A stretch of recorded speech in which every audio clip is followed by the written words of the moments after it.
बिस्मिल्लाहिर्रहमानिर्रहीम। मैं रौनक किचन में आपकी खिदमत में हाजिर हूँ। मेरे तमाम नए और पुराने देखने वाले व्यूवर्स को यूट्यूब चैनल पर रौनक का अस्सलामु अलैकुम। जी व्यूवर्स, कैसे हैं आप सब लोग? उम्मीद है कि अल्लाह के फजल करम से बिल्कुल ठीक ठाक है, खैरियत से होंगे और अल्हम्दुलिल्लाह मैं भी बिल्कुल ठीक ठाक हूँ। जी व्यूवर्स, आपको मेरी पिछली रेसिपी कैसी लगी? जो मैंने दही बड़ों का मसाला, उसकी चटनी, उसकी इमली की चटनी, हरी चटनी सब मैंने तैयार करके आपको बताया था। और साथ ही मैंने ये भी कहा था कि इंशाल्लाह ताला नेक्स्ट जो मेरी रेसिपी होगी वो दही बड़ों की ही होगी। तो आज हम जो आपके साथ नई रेसिपी लेकर आए हैं वो दही बड़ों की या दही बड़ों की है। ये मैं इसकी मैं मतलब यानी कि जो रेसिपी मैं आपको दूंगी वो उससे 3 किस्म की चीजें तैयार होंगी। और वो 3 किस्म की चीजें क्या है? एक तो दही बड़े होंगे, फिर उसकी फुल्कियां होंगी, फिर उसके बच्चों के मनपसंदीदा रिंग्स होंगे या डोनट कह लो या जो भी कह लें आप उसको, गोल्ड रिंग होते हैं वो बच्चे शौक से खाते हैं, वो तैयार करके मैं आज आपको बताऊंगी। और बनेगी किस चीज से ये रेसिपी, इसके लिए क्या इंग्रेडिएंट चाहिए? सबसे अहम इंग्रेडिएंट जो इसका है वो जनाब इसमें है माश की दाल। तो हम आज माश की दाल से ही आपको पूरी रेसिपी यानी कि 3 रेसिपी हम आपके साथ शेयर करेंगे। तो चलिए आइए चलते हैं हम अपने रेसिपी की तरफ। क्योंकि जो मैंने दही बड़े और हरी चटनी और इमली की चटनी की रेसिपी दी थी वो माशाल्लाह लोगों को बहुत पसंद आई थी और बहुत उन्होंने मुझे सराहा था। मेरे जो व्यूवर्स हैं, सब्सक्राइबर जो है मेरे, उन्होंने काफी तारीफ की थी। तो उन्हीं चटनियों को लेकर हम साथ चलेंगे, चूंकि वो चटनी थी दही बड़े दही फुल्कियों की। तो उन चटनियों का भी आज हम आपके सामने इस्तेमाल करेंगे, इसके साथ ही शेयर करेंगे। चलिए आगे चलते हैं इंग्रेडिएंट्स की तरफ। जी यार, सबसे पहले तो ये देखें, ये माश की दाल है, ये 350 ग्राम है, यानी कि एक पाव से थोड़ी सी ज्यादा। इसको मैंने 1-1.5 घंटा पहले भिगो दिया था, तो ये भीगी हुई है। सही है, ये सिर्फ माश की दाल है, इसमें और किसी किस्म की कोई दाल मिक्स नहीं है। अच्छा जनाब, ये है आधा किलो दही। अच्छा, अब इस माश की दाल में कौन कौन से इंग्रेडिएंट्स मसाले पड़ेंगे वो मैं बताती हूँ। ये 1 टीस्पून भर के मैंने जीरा लिया है चुना हुआ, और कोई मैंने इसको रोस्ट नहीं किया। अच्छा, दूसरा ये है 1.5 टेबल स्पून चिली फ्लेक्स है हमारे, और ये 1 टीस्पून भरकर मैंने नमक लिया है। अच्छा, यहाँ लहसुन अदरक का इस्तेमाल होगा, तो ये 1 टेबल स्पून भर के मैंने लहसुन लिया है और 1 टेबल स्पून ये हमारा अदरक है। अदरक भले थोड़ी सी ज्यादा हो जाए कोई मसला नहीं है, क्योंकि माश की दाल बादी होती है, लिहाजा अदरक का और लहसुन का इस्तेमाल बेहद जरूरी है। तो यार सबसे पहले हम अपनी माश की दाल को चॉप कर लेते हैं मिक्सर में, चॉपर में, और मैं फिर आपको इसको चॉप करके बताती हूँ। क्योंकि आपके पास अगर सिल है तो सिल पे पीस लें, और अगर चॉपर है तो चॉपर में बहुत अच्छे से जल्दी से टाइम की बचत के साथ चॉप हो जाएगा। तो चलिए आइए हम इसको चॉप करते हैं। इसको चॉप करते टाइम बिल्कुल पानी ज्यादा नहीं डालना, इसको थिक थिक सा रखना है हमने। इसका पेस्ट सा बनना चाहिए, बहुत ज्यादा पतला नहीं होना चाहिए, क्योंकि जब हम इसके बड़े बनाएंगे तो वो हम अपनी उंगलियों में बनाएंगे। उंगलियों पे उसका ठहरना, दाल का रुकना बहुत जरूरी है पेस्ट का। तो मैं आपको बताती हूँ किस तरह से। पहले हम इसका पेस्ट बनाते हैं और मैं पेस्ट बना के आपको दिखाती हूँ। बिल्कुल पानी थोड़ा थोड़ा सा डालना है, ज्यादा पानी नहीं डालना, ठीक है? ये दाल का ही साफ सुथरा पानी है, जो मैंने 3 दफा पानी से धो के दाल को इसी में मैंने भिगो दिया था। अब हम इसको पीसते हैं। जी बस ये देखें, ये टेक्सचर हमें इसका चाहिए। मैं आपको दिखा दूं, ये इतना गाढ़ा हो, इतनी ही इसकी कंसिस्टेंसी हो। इससे ज्यादा अगर पतला करेंगे तो ये उंगलियों पे नहीं ठहरेगा, चाहे कोई चम्मच से बनाए चाहे कोई हाथ से बनाए। मैं इसको हाथ से, ये ट्रिक मैं हाथ की बताऊंगी, ठीक है? इतना बारीक होना चाहिए कि ना बहुत ज्यादा पानी हो ना बहुत ज्यादा बारीक हो।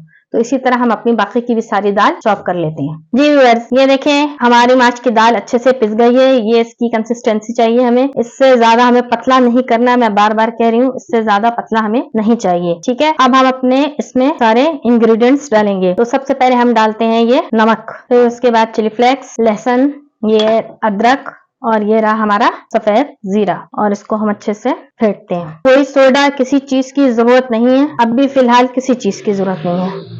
इसकी अच्छे से बाइंडिंग ऐसे कर देंगे, अच्छे से इसको मिक्स कर लेंगे, फेंट लेंगे। ये हो गया हमारा बड़ों का मसाला तैयार, ठीक है? ये इसको हम साइड पे रखते हैं। अब यहाँ लेकर आते हैं हम दही। दही को तैयार कर लेते हैं। दही ये आधा किलो है, इसको मैं अच्छे से फेंट लूंगी। दही हमने बहुत पतला नहीं रखना, इसमें दही थोड़ा सा गाढ़ा ही रहता है। पहले इसको अच्छी तरह मिक्स करेंगे, और कोई चीज इसमें कुछ डालने की जरूरत नहीं है, चीनी वीनी, नमक भी नहीं, क्योंकि नमक अगर डालेंगे भी तो थोड़ा सा डालेंगे, बस ज्यादा नहीं, क्योंकि ये हम बड़ों के ऊपर ऐसे ही डाल देंगे। पहले मैं अच्छे से इसको मिक्स कर लूँ ताकि मैं इसको आपको दिखा सकूं कि हमें कितना पतला और कैसा चाहिए। ये देखें इतना गाढ़ा है, ये बस इतना ही गाढ़ा हमें चाहिए, ठीक है? इतना ही गाढ़ा। अब इसको हम और अच्छे, जो इसमें फुटकी फुटकी सी बन रही है, वो भी नहीं बनेगी तो और हम कर लेते हैं बस ये इतना पतला। और अगर जैसे आपको लगे कि बहुत गाढ़ा है तो थोड़ा सा पानी, ज्यादा नहीं, बिल्कुल थोड़ा सा पानी डाल देते हैं और उसको चला देते हैं। जितना गाढ़ा होगा उतना ही अच्छा है। दही इसमें पतला पतला नहीं जाता, बिल्कुल गाढ़ा जाता है। ये देखें, ये बिल्कुल सही कंसिस्टेंसी है, ये बेहतरीन है। इतना ही हमें चाहिए, इससे ज्यादा हमें नहीं चाहिए। तो ये हमारा दही तैयार हो गया। इसमें मैं थोड़ा सा, बिल्कुल थोड़ा सा नमक डालूंगी क्योंकि हमारे बड़ों में भी नमक मौजूद है, यानी कि ½ टीस्पून, बस ½ टीस्पून मैंने नमक डाला है। आपको अपने मतलब जायके और मजे के हिसाब से आप डाल लीजिएगा। बस माशाल्लाह जबरदस्त बेहतरीन हमारे ये दही तैयार हो गया है, बिल्कुल सिंपल सा। ठीक है, ये देखें अब ये हो गया तैयार। इसको हम करते हैं साइड पे। अब आ जाते हैं बरों की तरफ। इसे बरे भी कहते हैं, मतलब उर्दू स्पीकिंग जो हम लोग हैं बरे भी कहते हैं, भल्ले भी कहते हैं, जैसा आप जो नाम देना चाहे इसको दे सकते हैं। अब इसके हम बनाएंगे बरे या भल्ले, और साथ ही हम इसके फुल्कियां भी बनाएंगे। इंतहाई नरम मुलायम सॉफ्ट जायके में, खाने में मजेदार बेहतरीन लुक वाइज फुल्कियां भी इसकी होती हैं। और रिंग्स, गोल्ड रिंग्स जो होते हैं डोनट टाइप के, वो भी मैं बना के आपको उसका शेप चेंज करके बताऊंगी कि बच्चे कितने शौक से खाते हैं उसको, अगर इस तरह की शेप दे दी जाए। अगर फुल्की नहीं खाएंगे तो वो डोनट टाइप खा लेंगे। सही है, तो चलिए शुरू करते हैं इसको हम फ्राई करना। तो मैंने स्टोव पे पैन पहले ही रख दिया है, कढ़ाई रख दी थी। ऑयल मेरा गरम है तकरीबन। ये देखें मैंने कढ़ाई में ऑयल डाल दिया था। ऑयल हमारा अच्छे से गरम है, बस इतना कि हल्का सा हीट लगे हाथों को, उतना गरम है। बहुत तेज आंच नहीं रखनी, चूल्हा हमने स्टोव जो है फ्लेम कम ही रखना है। अच्छा, अब सबसे पहले ये देखें, ये है बरों का। ठीक है, बहुत से लोग चम्मच से यूं करके ही डाल देते हैं। अच्छा, मैं जो हूँ थोड़ा सा पानी लगाऊंगी हाथ पे। हाथ धो के ये देखें मैंने पानी लगा लिया। अब हम अपने इसमें बड़े तैयार करेंगे। ये रखेंगे उंगलियों पे ऐसे, और ये देखें बीच में ये ऐसे डालते जाएंगे। ऑयल मेरा प्री हीट था, गरम था पहले से। यहाँ देखो, चाहे चम्मच से डालें चाहे आप हाथ से डालें।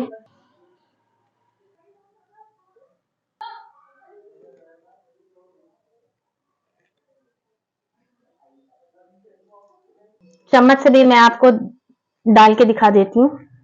बहुत से लोग चम्मच से डालते हैं, चम्मच से भी मैं आपको बना के दिखाती हूँ। भी पहले मैं ये हाथ से डालूं, और फिर जब ये तैयार हो जाएंगे तो हम इसको पानी में थोड़ी देर के लिए भिगो के फिर दही में डालेंगे। व्यूअर्स ये देखें बड़े या भल्ले हमारे इस तरह से माशाल्लाह तैयार हो रहे हैं। और मैंने आज बिल्कुल मीडियम स्लो है मेरी स्टोव की आंच, ताकि अंदर से अच्छे से पक जाए। बाकी मैं अभी इसमें और डालूंगी तो मैं आपको दिखाती हूँ। ये जब अच्छे से फ्राई हो जाएंगे, गोल्डन और थोड़े से और गोल्डन हो जाए, तो फिर मैं इसको निकालूंगी और निकाल के पानी में डालूंगी। फिर मैं आपको उसकी पोजीशन दिखाती हूँ। व्यूअर्स ये देखें हमारे भले बड़े अच्छे से तैयार हो गए, फ्राई हो गए। गोल्डन जो कलर हमें चाहिए था वही कलर अच्छे से आ गया है। अब हम इसको निकाल लेते हैं, और निकालने के बाद थोड़ा सा ठंडा करने के बाद पानी में डालेंगे। पानी नॉर्मल हो, ठंडा ना हो बिल्कुल भी। और अगर जैसे हम इसको फ्रीज भी करते हैं, फ्रीज करने के बाद जब हम इस्तेमाल करते हैं, तो ये एक छोटी सी टिप है, याद रखिएगा। नीम गर्म पानी में इसको डालकर और फिर अच्छी तरह पानी इसका निकाल कर इसको दही में डालें।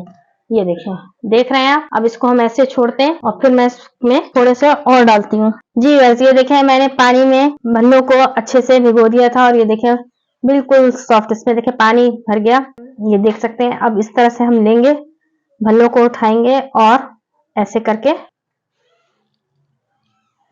सारा पानी निचोड़ के ऐसे रखते जाएंगे, और यूं रखते जाएंगे। एक एक करके हम सारा पानी से निचोड़ते जाएंगे और इसको हम ऐसे रखते जाएंगे। ये देखें, इस तरह से हम सारे अपने बड़े जो हैं कर लेंगे। और इसके बाद हम इसमें अपना जो दही हमने तैयार किया है, जो चटनियां और मसाले हमने तैयार किए हैं, वो हम इसके ऊपर डालेंगे। ठीक है, इस तरह से सारा दही डालेंगे नीचे तक जाए, ताकि सारा गाढ़ा गाढ़ा दही जब खाने लगेंगे तो बहुत ही जबरदस्त और बेहतरीन टेक्सचर मिलेगा हमें, खाने में जायकेदार मजेदार। ठीक है, सारा दही ये डाल दिया, क्योंकि अभी ये दही में पड़े रहेंगे तो और भी नरम मुलायम हो जाएंगे। ठीक है, ये हमारी थी बरों की, या यूं कह लें दही भल्लों की रेसिपी। अब इसमें हम डालते हैं अपने मसाले। ये चटनियां जो हमने तैयार की थी, वो चटनियां अब हम डालते हैं इसमें।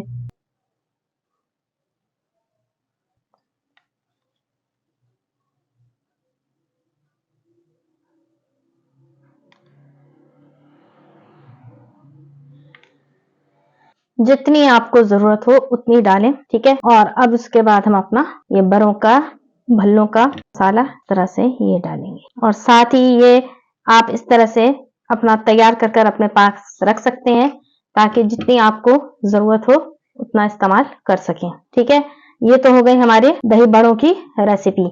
चलिए आइए अब हम इसकी फुल्कियां, माश की दाल की फुल्कियां तैयार करते हैं। व्यूअर्स, ये हमारी माश की दाल रखी हुई है, इसमें अब हम थोड़ा सा कटा हुआ धनिया डाल के, और अगर हरी मिर्चें आपने कतर के डालनी है तो हरी मिर्चें भी आप डाल सकते हैं, मगर बच्चे चूंकि शौक से नहीं खाते हरी मिर्चें, तो इस वजह से आपकी मर्जी है।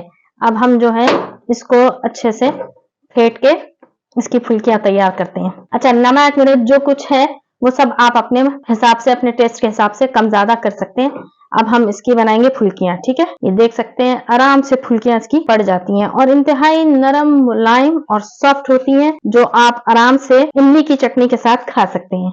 थोड़ा सा फ्लेम मैं तेज कर लूं तो फिर ये जो हो जाए तो फिर मैं आपको दिखाती हूँ। जी वैसे ये देखिए माशाल्लाह फुल्कियां भी माश की दाल की बेहतरीन जबरदस्त क्रिस्पी क्रिस्पी तैयार है। रमजान स्पेशल की जबरदस्त तैयारियां मैं आपके साथ शेयर कर रही हूँ। उम्मीद है कि आप लोग को मेरी ये रेसिपी पसंद आएगी और कमेंट बॉक्स में आप अपने जरूर राय का इजहार करेंगे। ठीक है, ये फुल्कियां तैयार हो गई। अब हम बनाएंगे डोनट टाइप के। सही है, ये देखें अब हम बनाएंगे डोनट टाइप के, जो बच्चे खुश होकर खाते हैं, सिर्फ उसकी शेप को मद्देनजर रखकर वो खुश होकर खाते हैं। चीज वही है सारी।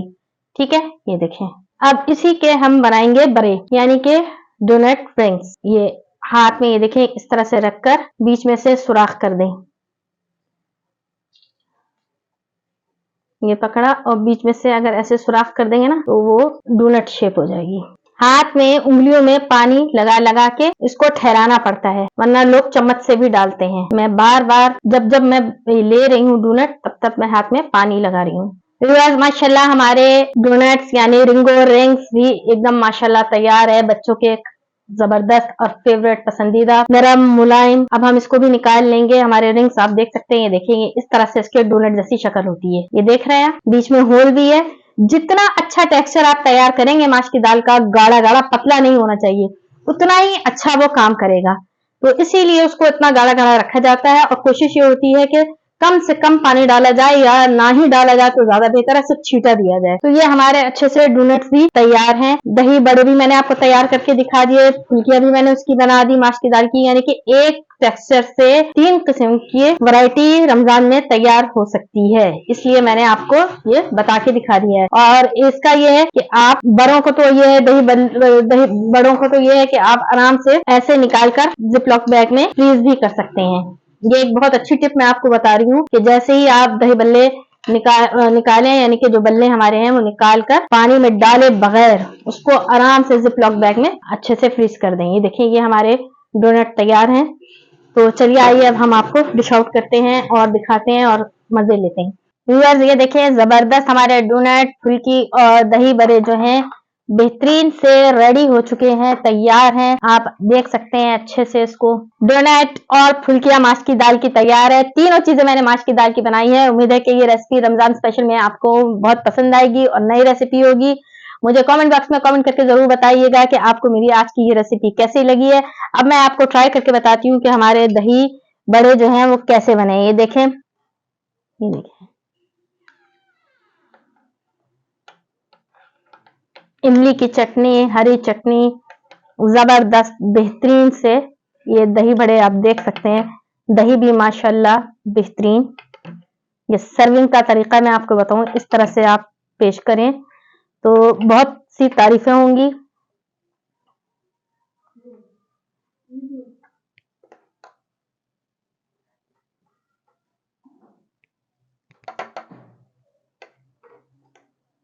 ये हरी चटनी बेहतरीन सी। अब सोचिए जब ये मुंह में जाएगा तो कैसा जबरदस्त फ्लेवर आएगा और क्या ही मजेदार, जबरदस्त, बेहतरीन, खाने में जायकेदार हमारी ये रेसिपी होगी। अब मैं आपको खा के बताती हूँ। जी व्यूअर्स, अब मैं आपको इसकी एक बाइट लेके बताती हूँ। ये देखें कितना सॉफ्ट, नरम, मुलायम। ये देख सकते हैं आप। मैं इसको आपका भल्ला भी दिखा दूं। ये देखें, बिस्मिल्लाहिर्रहमानिर्रहीम।